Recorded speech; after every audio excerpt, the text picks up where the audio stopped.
Hello, this is Jean McKnight. I am on the Needham Planning Board, and I serve as co-chair of the Housing Plan Working Group, which is sponsoring this community workshop. This is not actually a formal meeting of the Housing Plan Working Group, but I do want to introduce the members of the working group. We've been busy with this project since October of 2021. And I think we're not all here yet, but let me introduce the members that I see, and perhaps you'll just say here or wave so that others will know who you are. My co-chair is Natasha Espada. Here. And Emily Cooper. Here. Helen.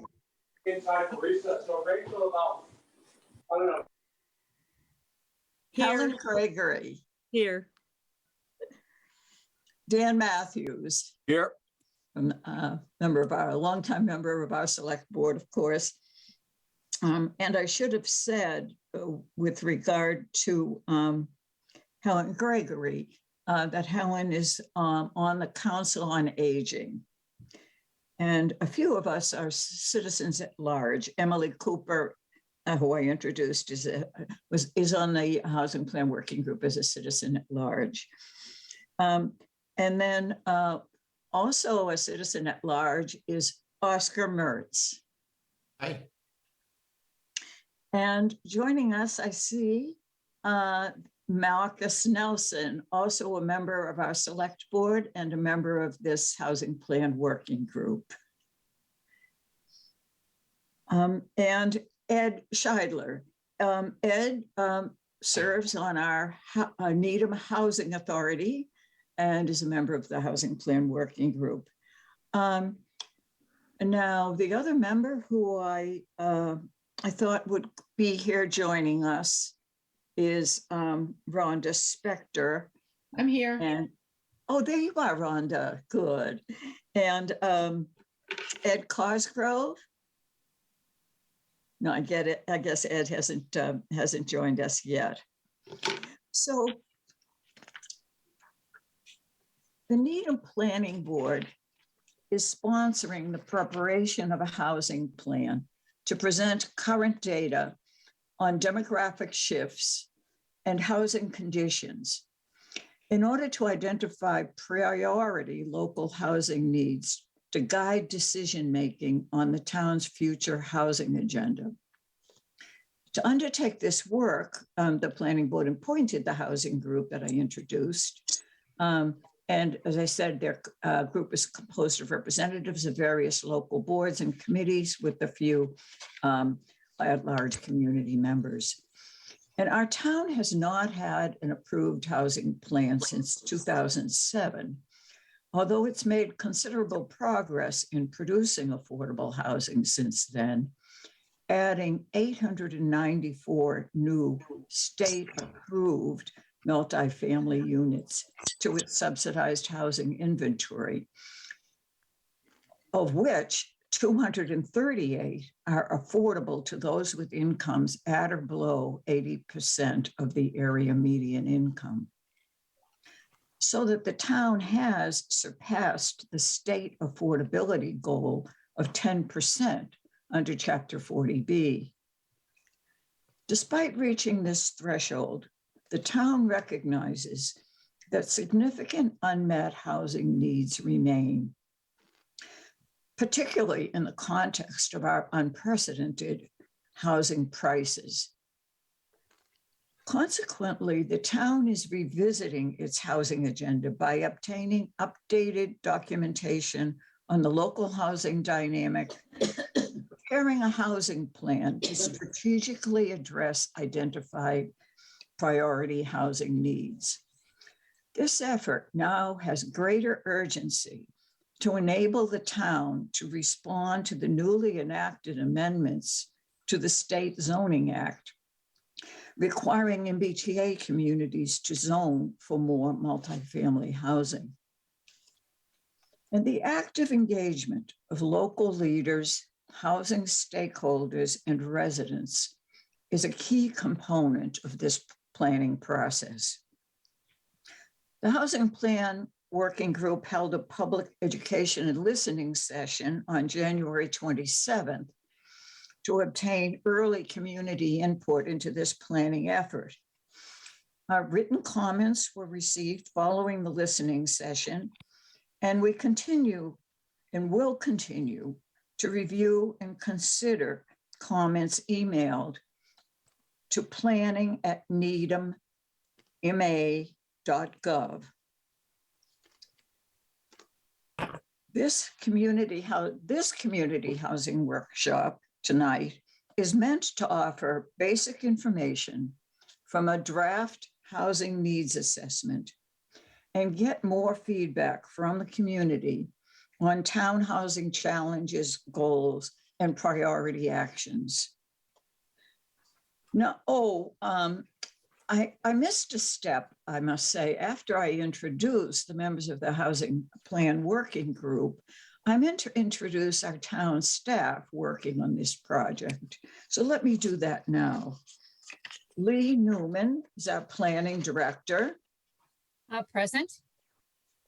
Alex Klee is our assistant town manager, and Alex is assisting with technical support for this program. Assistant Town Planner, hi. And Karen Soonerboard, well, let me back up a bit and introduce Karen last, because Cindy Gonzalez has also been very helpful in this process, and Cindy is our public information coordinator. And let me introduce now Karen Soonerboard, who is our town's community housing specialist. And Karen will be making a PowerPoint presentation with highlights from the housing needs assessment. And after that, Karen will open the breakout rooms for us. Karen Soonerboard. Thanks, Jean. You know, we've been planning this event for a long time and looking forward to it. And it's nice that it's finally arrived, and thank you all for participating. As Jean mentioned, I'm going to try to just go through the key takeaways of a draft housing needs assessment, which is the first major component of the housing plan that we're preparing. It's a pretty detailed and comprehensive document that really analyzes demographic shifts as well as housing conditions to get us to a point of really prioritizing housing needs. So I'm going to try to move through the presentation very expeditiously because we really want to get to the focus of the meeting, which is to hear from you. Let me mention that some of the initial slides were included in the presentation at the January 27th public education listening session. So those folks who might have attended that, just bear with us. We're going to get to some new material and really want you to hear that. Because of our ambitious agenda, we're going to hold any comments or suggestions. And if you want to provide some input on the draft housing needs assessment or suggestions, please contact us through planning@needhamma.gov. So with that, let's just start with the first slide, Alex. So there are numbers of definitions of affordable housing, and this can be confusing.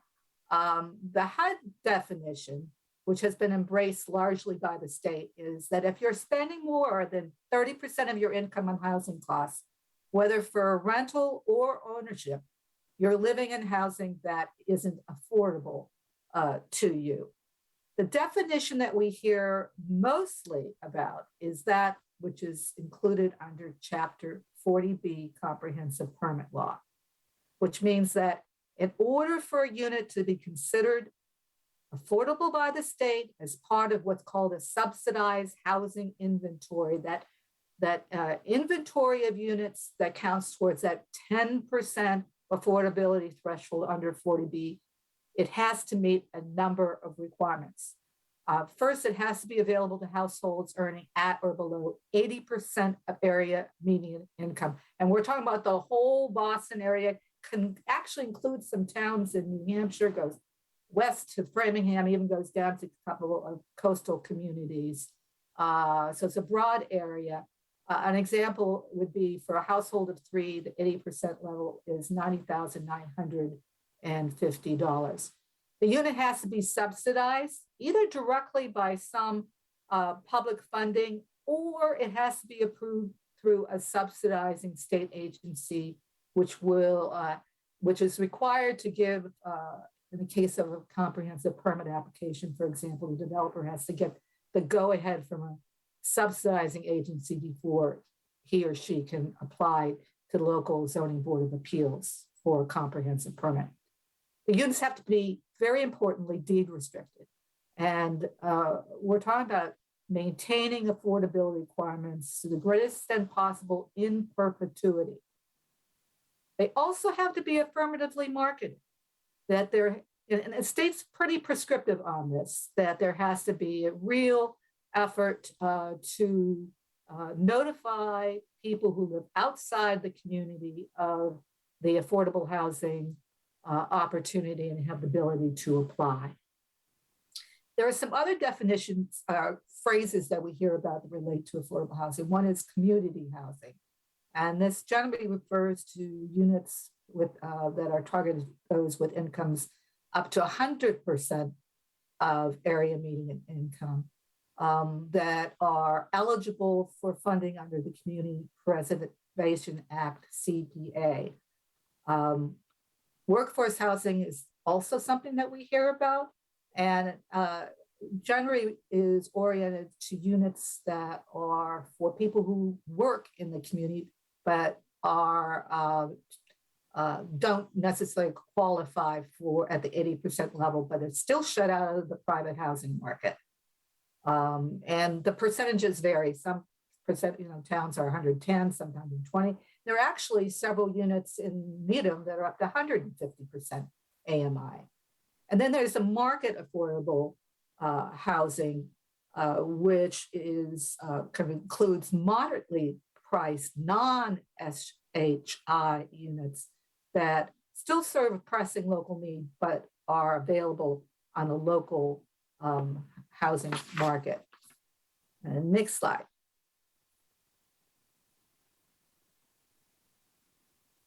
This table just shows the range of income limits. This is the area median income limits based on certain tiers. They're adjusted by household size and they're adjusted annually by HUD. In fact, we're expecting the 2022 income limits any moment now. I mean, they're usually released at this time of the year. But once again, an example for a household of 3, which is the average household size in Needham, it ranges from a 36,250 limit at the 30% extremely low income limit up to 90,950 at the 80% level. And if you're talking about community housing at the 100% AMI level, it's $108,720. Next slide. So this slide focuses on what housing the state currently counts as affordable in Needham. And we have been relying on the 2010 year-round housing figure of 11,047 units.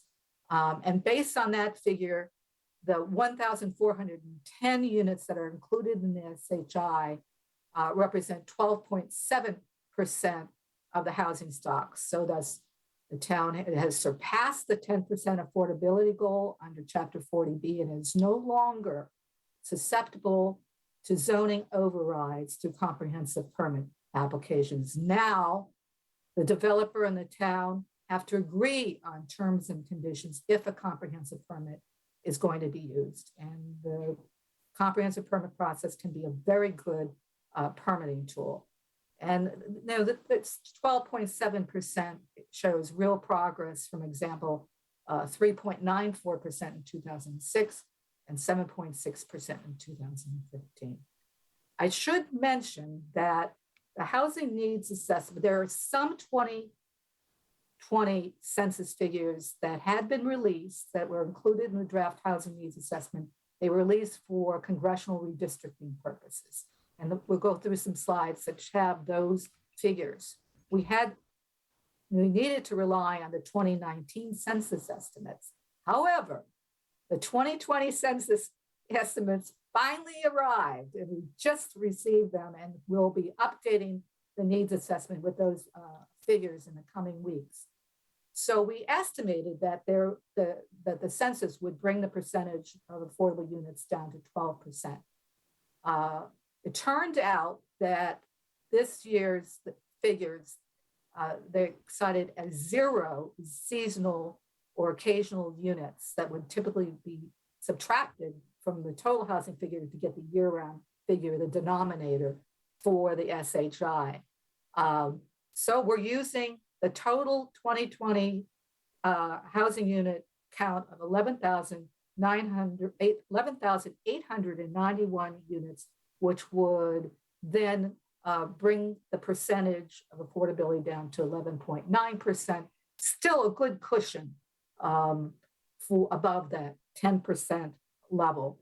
Other information on the SHI, the Needham Housing Authority manages 316 units, which is a very important inventory for the town of Needham, as it really targets those very deeply affordable units.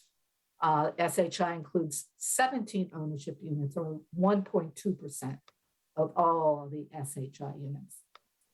Also, it's worth noting that all units in Chapter 40B rental projects count as part of the SHI, and thus the SHI does include some market units. This was created by the state as an incentive for communities to build multifamily rentals that included affordable housing. The SHI includes 660 market rental units, in fact, or 47% of the 40B projects, compared to 742 actually affordable ones, or 53%. And it's worth noting that these new rentals really help diversify the housing stock, as single-family homes have really been so predominant in the community. And also 40Bs require that 25% of the units be targeted to those with incomes at or below 80% of AMI, or 20% of units need to be targeted at the 50% AMI level. Next slide. So this is just some 2020 information on demographic shifts. So the 2020 census counted 32,091 residents, which represented an 11.1% increase since 2010, which is significant, particularly in comparison to the 7.4% increase statewide and the relatively flat population that the town had experienced in the decades before. The population 18 years of age or older had a growth rate of 14% versus the population 18 years and under, with a 3.7% increase. Population of non-white residents has increased significantly from 5% in 2000 to 9% in 2010, and now up to 15% in 2020. Additionally, those claiming Hispanic or Latino heritage include 1,223 residents, representing 3.8% of the population. Next slide is some information on housing from the 2020 census. It counted 11,891 housing units, and that represented an increase of 769 units, or 6.9% from 2010, which is pretty comparable to the 6.8% housing growth statewide. However, the higher population growth of 11.1% to the 6.9% housing growth demonstrates some increasing household size. It's worth noting that with building permit information, we found that 98% of new single-family permitting between 2010 and 2020 involved tear-down activity. And that housing growth was largely fueled by some of the larger 40B developments, including 526 units that were created through the Kendrick and the Monera Needham developments. Next. So as we are all aware, housing costs have been increasing. The median single-family house value was $1.3 million as of September 2021, based on banker and tradesman information. And the figure as of the end of 2021 is pretty much the same. And this is up significantly from 1,170,000 as of the end of 2020. Market rents are also high. For example, in the Chapter 40B developments, the range was $2,600 to $4,200 rentals. In the market units at Charles River Landing, the range of $2,200 to $5,000 at the Kendrick. The 1 and 2 bedroom units at the Monera Needham starting at $3,200 and $3,600 respectively. Even units in older buildings were renting at high amounts. For example, at least $1,900.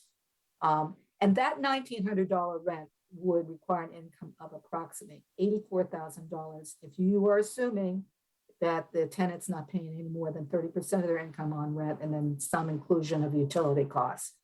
And that $84,000 is far, far higher than the $41,691 median income of renters in Needham.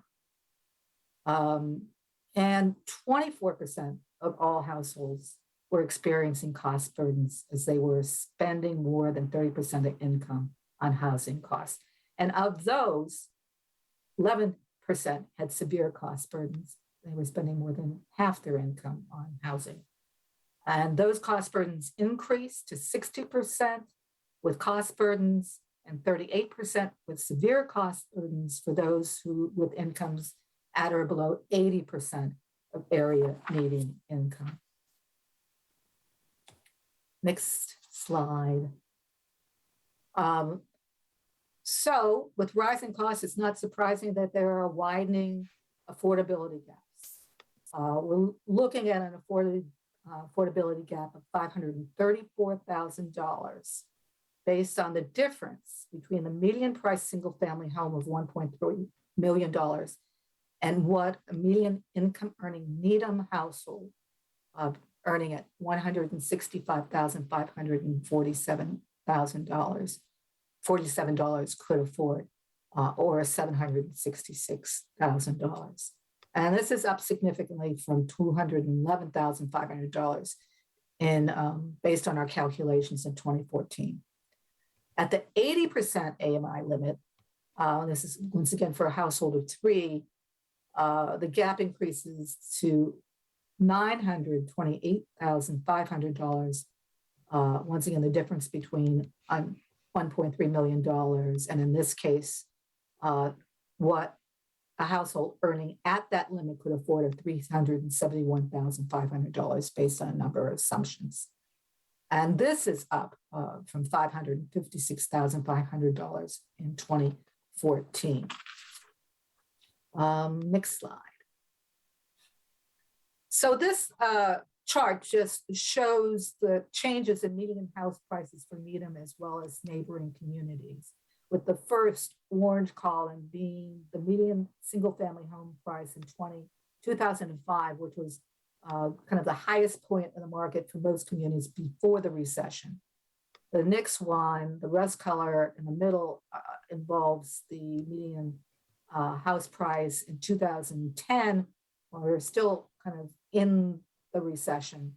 And the right column includes the median as of September 21. And you see for all communities, there was they suffered some loss of value with the recession, but rebounded significantly since then. With Wellesley at a median at $1,658,000. Next slide. So the housing needs assessment provides an analysis of various indicators of housing need, and through various considerations, prioritize them. Deliberations will continue when we get more information from the community, as well as having discussions with the working group as well.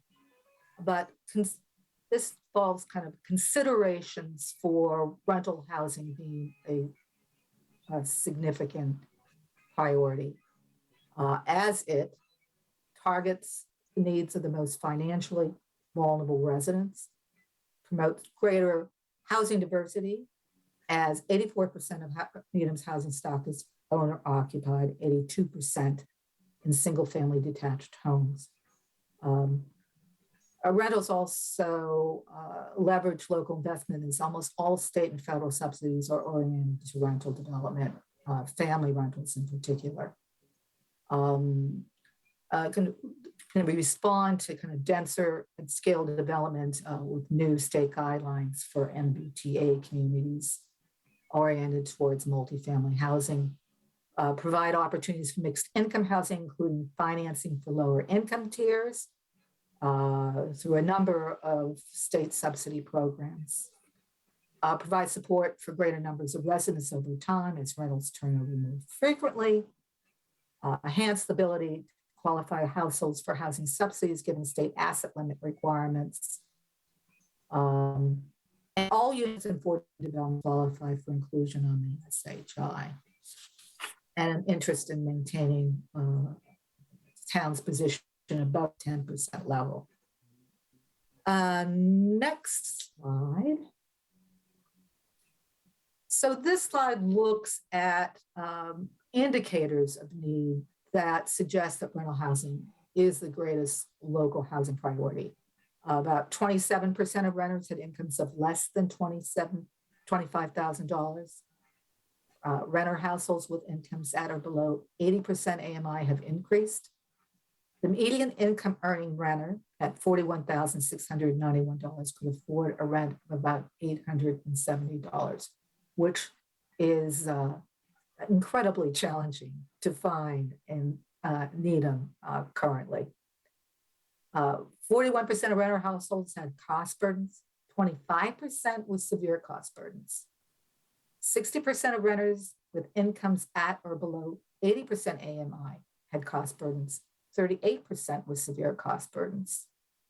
A particular concern are the lower income earning renters, including 450 renter households with incomes at or below 30% AMI, 48% with severe cost burdens.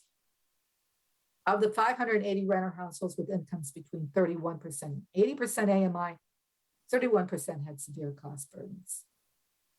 None of the households in the 51 to 80% AMI range had severe cost burdens. They had cost burdens, but not severe cost burdens.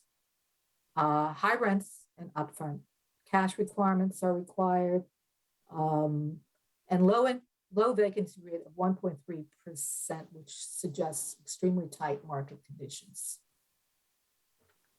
Next slide. And this slide starts breaking out the indicators of need for rental housing based on specific populations, starting with seniors, which we had experienced a recent population growth of those older adults and significant projected growth. Comprise about 900 households, or half of all renter households. They have high cost burdens. About 60% of elderly renter households, and these are elderly in this case defined at 62 years of age or older, 60% had cost burdens, 45% with severe cost burdens. Those seniors that need to rely primarily on Social Security have incomes that fall far below what is needed to afford market rents or even Chapter 40B rents. There are long waits for subsidized housing, and high costs are associated with existing assisted living options such as those at North Hill or Wingate market units. Next slide. And then some indicators of need for families. 37% of small family renter households with incomes at or below 80% AMI had cost burdens. The Housing Authority has 559 applicants on wait list for their 90 family units that include units at Captain Robert Cook and High Rock. There was a decrease in large family renters from 65 in 2011, all with severe cost burdens, to 25. It's likely that with rising rents, many had been forced out of the community.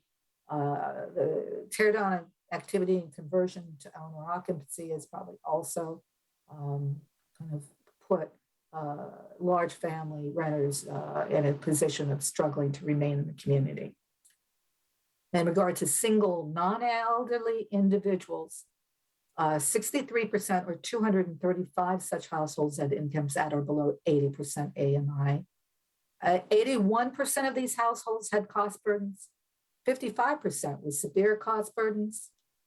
81% of these households had incomes at or below 50% AMI, and many were potentially relying on Social Security disability income, and therefore were likely looking not only for affordable units, but accessible ones as well. Next slide. Nevertheless, we were certainly clear to point out that home ownership is also something that's needed in the community and should be a priority as they provide starter housing for families who are shut out of the current housing market, potential units for those with incomes in the 80% to 100% range, still eligible for CPA assistance, but priced out of the housing market. Offer more affordable housing alternatives to empty nesters who want to downsize.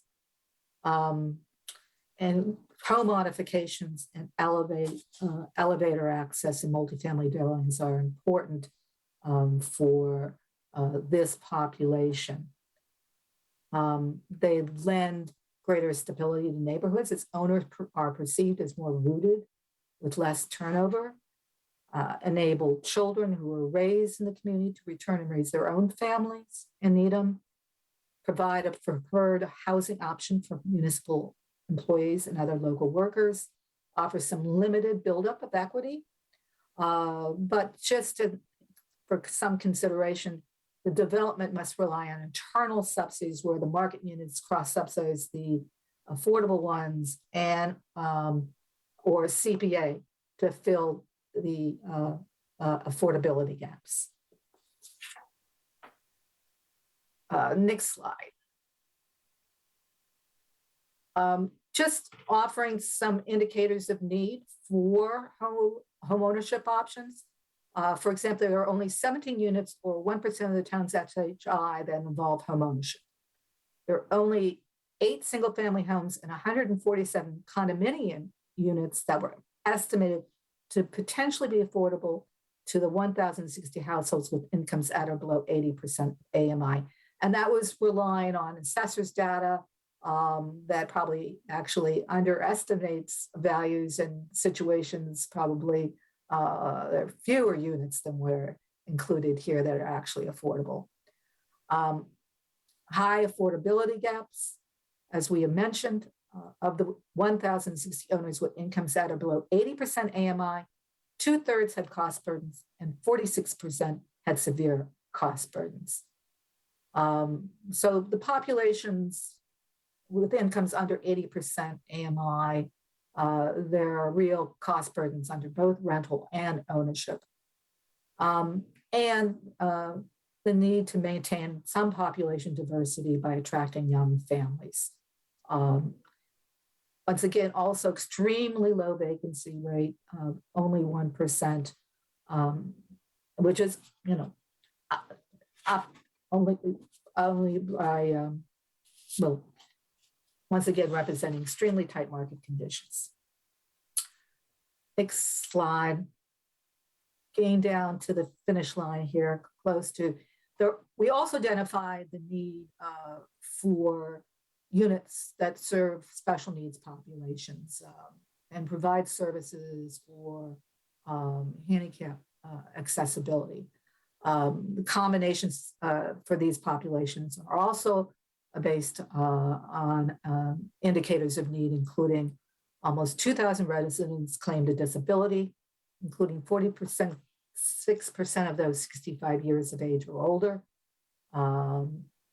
Limited inventory of barrier-free units, growing senior population, that there are barriers to aging in place. And in fact, the Council on Aging and Department of Public Health did a study a few years ago that reported on housing and transit options for seniors, and really kind of tried to really identify some of the barriers to aging in place related to housing in the community.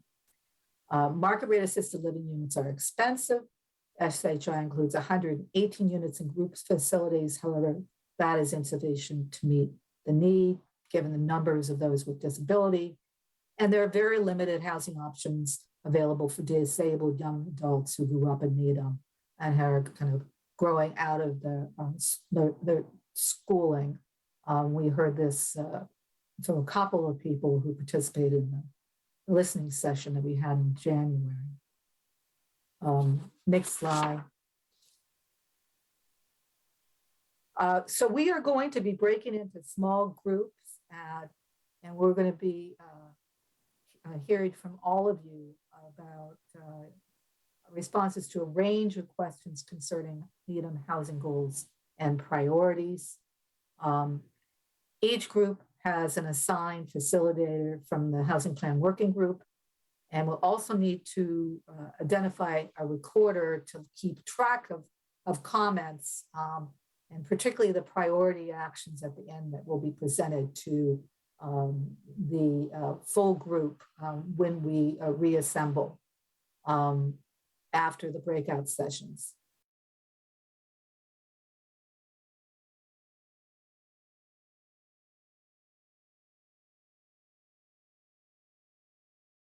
So I'm charged to get all the different groups. We have 20 minutes to kind of go through each different group to talk about the 6 priorities.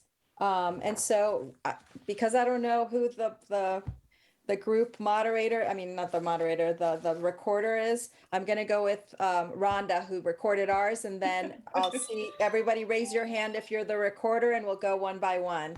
Okay. Our group was very interesting, and it was a great conversation. Our 6 items, and anybody can jump in if I'm getting them a little bit wrong, is to focus on the Needham Housing Authority was our number 1, was making sure that we provided lots of support and encouragement for renovations and increased density for Needham Housing Authority. A lot of people were very focused on the MBTA law and taking advantage of the zoning requirements of that, and then encouraging the group to not. Can everyone mute for a second, just because we're hearing people typing? Thank you. And we were, the idea for ours was to not do the minimum, to make sure that we took advantage of that zoning and encouraged more multifamily housing. Lots of ideas about zoning changes. We wanted to look at single family zoning and see if there were areas that could be multifamily.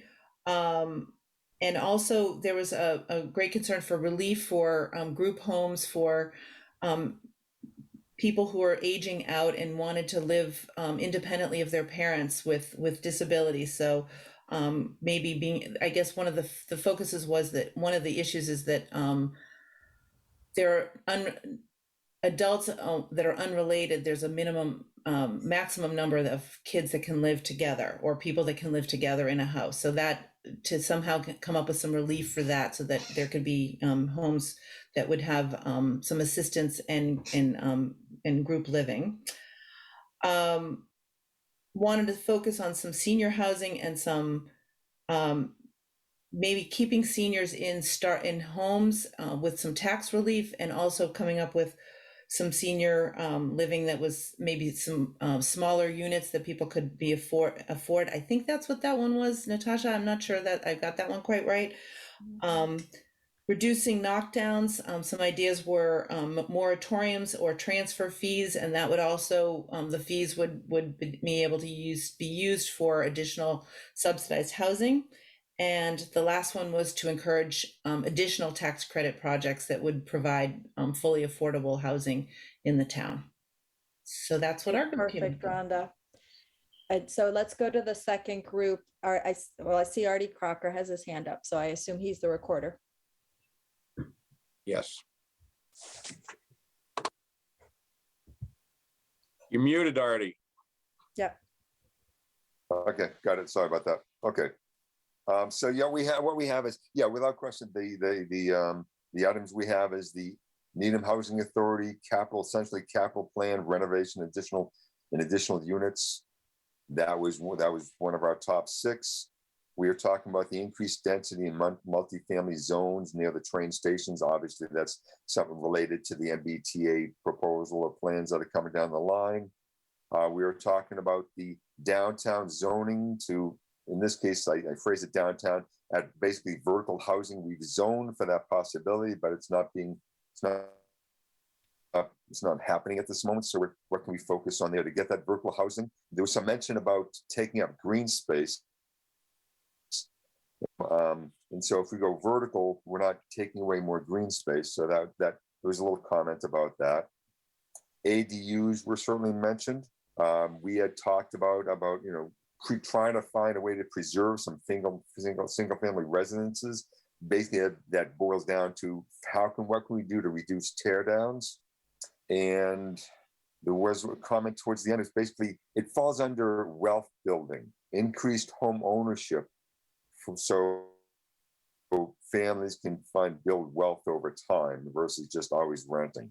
That's where that's what we got for a list of 6. 1, 2, 3, 4, 5, 6. That's what we had for a list of 6 right now. Great. It's interesting to see the overlaps and then some other new ideas. So I see John Rufo with group number 3. I'm just naming them just to make sure we don't miss any. Yep.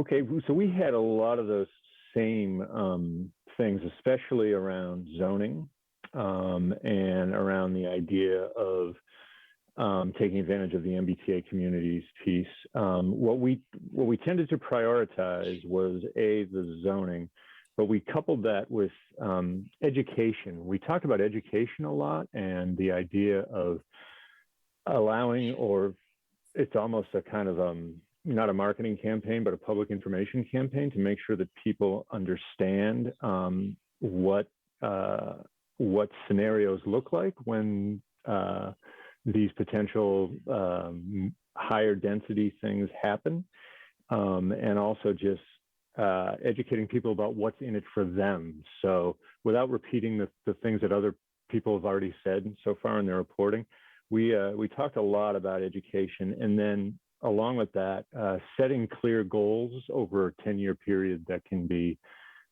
established and worked towards, so that we likened it to coming out of a meeting with an action list. So setting clear goals seemed to be a really important part of it. I think, but a lot of it had to do with removing the stigma of affordable housing and getting people to understand that the community is actually stronger and better with it rather than somehow devalued with it. And then other things that we talked about as far as actions was the potential of transfer and impact fees related to tear downs, creating bold projects that can aggregate a number of lots together to assemble land to create a large amount of impact. And I think those are the thing. I don't know if I hit 6 there exactly, but those were the ones that seem to be left on the list that maybe hadn't been talked about as much yet. Great. Thank you, John. I think that brought up a couple of other things. One thing that we talked about briefly was also getting the need, since you mentioned it, really doing a good needs assessment and data collection to really understand who is in need. And it's kind of just information and then to be able to communicate it. Okay, so we have 3 of the groups we had 6 groups, so I know that we're missing 3. So So I facilitated one and Emily, Kate perfect. was gonna take notes, but I was scribbling a lot. So, and she's not on camera. I don't want to put her on spot. So I actually probably failed in my facilitating because we did not prioritize. And I think we came up with 6, but we didn't stick to that in particular. So I pretty much all the things I'm hearing in different levels. So the first was really about creating more housing options, that we just had a lot of the same. And we needed to have more options for people in different sorts of situations, and really to do that through zoning, to look at the zoning. We heard that it wasn't that the thing was being torn down, but we should look at what replaces it. Is it, can we replace it with a triple decker versus a single family home? So to really look at the zoning would really allow for there to be more supply. There was a lot of conversation about what was palatable, I think, there. And then there was some conversation of maybe bringing in some agencies that create housing in other communities and saying, why aren't you coming to Needham? Like, what are the challenges? Is it parking? We think it's parking minimums, but is it really parking minimums? Sort of when you look around and you see that there are other, tax credit buildings in other communities, why not Needham? So that would be 1.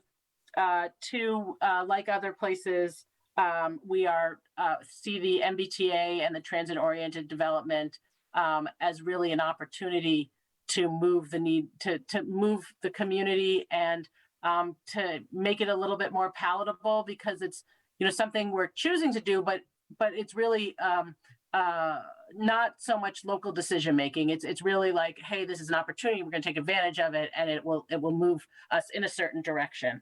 To think about whether or not there's a way to include some low income units within whatever gets created as part of that. Like other groups, Needham Housing Authority, we're all eager to hear about their capital plans and support them in renovating what they have and making it better, and then also building more.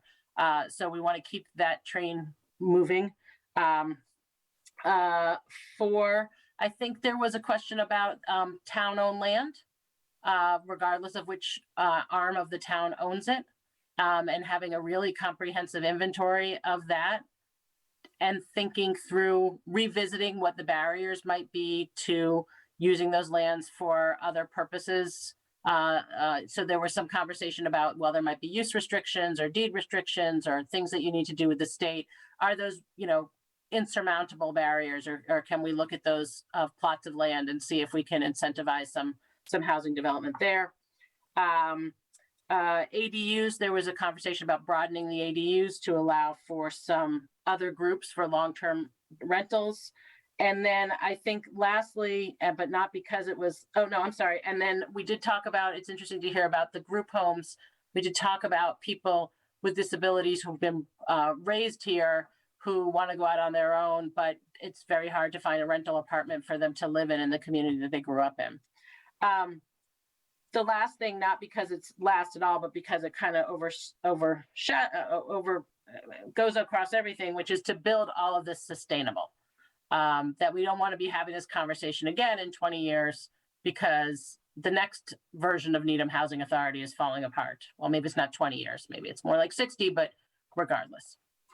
So I hope I did justice to everything. Everybody, David's not, okay, good.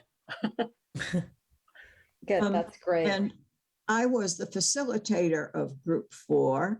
And I want to admit that I didn't move quickly enough through it to leave us enough time to really get the 6 priorities organized. But Mark Osborne is our recorder. And I think he certainly was listening to what was said, and I turned to Mark. Great, thank you. Just wanted to, compliment all the people on the group. A lot of great discussion. We were not able to move quite through, as Jean mentioned, to get to everything. But I think some of the things we did talk about which were not already mentioned were to really focus on identifying specific parts of the town, pieces of land even, that would be targets for development. And how do we use town funds or structure things in a way to encourage the right kind of development? Because as one of the group members mentioned, there is there's a record of having more permissible zoning, yet the development does not occur. So it's not enough just to zone it. You need to actually work with people who want to build what we're looking to build. There was also, complement to that is, what kind of incentives can we create as a town to build more affordable housing by developers, which I think we've heard earlier. And also to keep an eye on the mix of people, right? We want economic, racial, and complementary diversity within the town. And how can we encourage that through our work? So those are some of the areas that I recorded. And Jean and other members of the group, if I missed something, please chime in. That's great. Thank you so much. This is so inspiring to hear all the different groups and the synergies and other ideas that are coming out of this. So I'm missing one group, and I don't know. I Group see number Oscar 6. Yes, group number 6. So Oscar was our leader. I was our recording person, and I'll try to be quick because I know we're running low on time. We did get through prioritization. We had 6 priorities. 2 of them were sort of the top 2, and then the next 4 were sort of all together. Remove restrictions on accessory dwelling units, ease zoning and permitting requirements for energy efficient or environmentally sustainable housing developments. Those were sort of the top 2 that most people agreed on. And then there was 4 that had substantial support, but not entire support. Allow 2-family or 3-family units by right throughout town, provide additional town-funded transportation options to reduce car usage, support scatter site, affordable single and 2-family developments, and waive application fees for affordable housing where appropriate.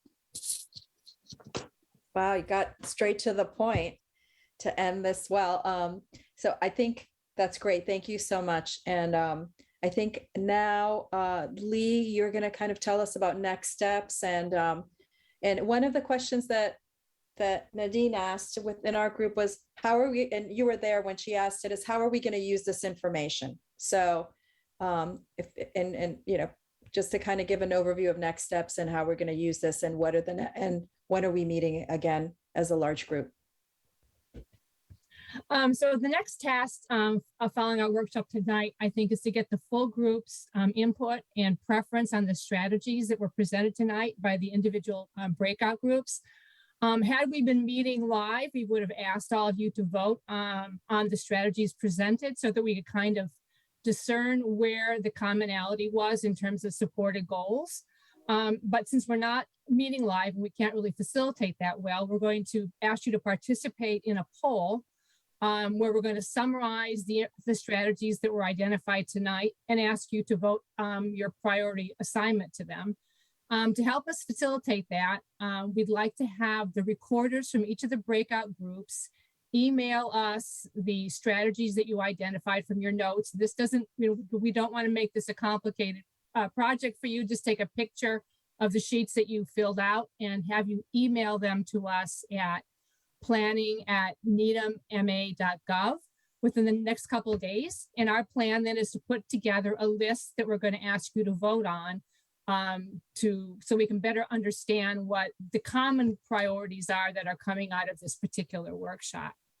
I think the next steps for the working group, we're planning to take the information that we got tonight and do a town-wide community housing survey to gather some additional information in terms of how the communities, where the community sees its goals. And respondents to that town-wide survey will be asked to weigh in on their preferences with respect to strategies and to provide any additional comments they want to make to the working group. And so the goal of this next step is to kind of reach a broader audience beyond the folks that participated in this workshop. Over the summer months, I think the working group plans to take the information that we got from the workshop and the information that we're getting from this community housing survey I just described to prepare what I'll call as an action plan, which will summarize, I think, the key long-term and short-term strategies the town has identified to promote greater housing diversity. And this information will then be put into a document that will be presented at a subsequent community meeting that I think we're planning for September, to which we hope you all will attend, and which we will hope to also get your impact or your input and your feedback on. And then based upon that final workshop or that community meeting actually planned for September, the final plan will be developed and finalized, which will include the strategies that the town wants to pursue, timelines for their implementation, next steps, resources that are required to implement them, as well as the entities that should be assigned to move them along. So thank you, Lee. That was great. I don't know if anyone has any questions, but please, for those who recorded the information from the 6 groups, please send them over to Lee. And on behalf of Jean and I, as my fellow co-chair and all of the staff for the planning for Needham Planning and the town, we thank you for participating. I don't know, Jean, if you have any other concluding thoughts, and thank you to Karen as well.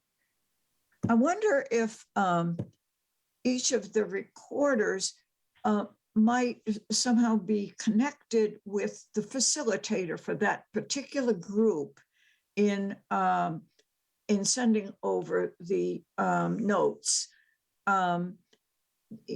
In the facilitator and the recorder might help each other with that. If that makes sense, maybe, Lee, that's something that can be facilitated because we do have email addresses.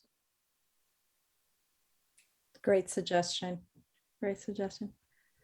Could Well, I I see some nods, so. Yes. May I understand what that, I see Artie. may I understand what that means? Because, I mean, for example, on myself, I just have a file, a Word file I've typed, and I was just going to send it to the planning But board. anybody who doesn't, I guess I would say, put it this way. Anyone who feels their notes are all set, ready to go to Lee, no need for any further process. Anyone who feels that they need a consultation with the facilitator in order to pull it together should be facilitated. Why don't we leave it at that? Okay. Sounds good. Well said. Well, thank you, everyone, and good night. And we look forward to the next one. Thank you. Thanks all. Thanks.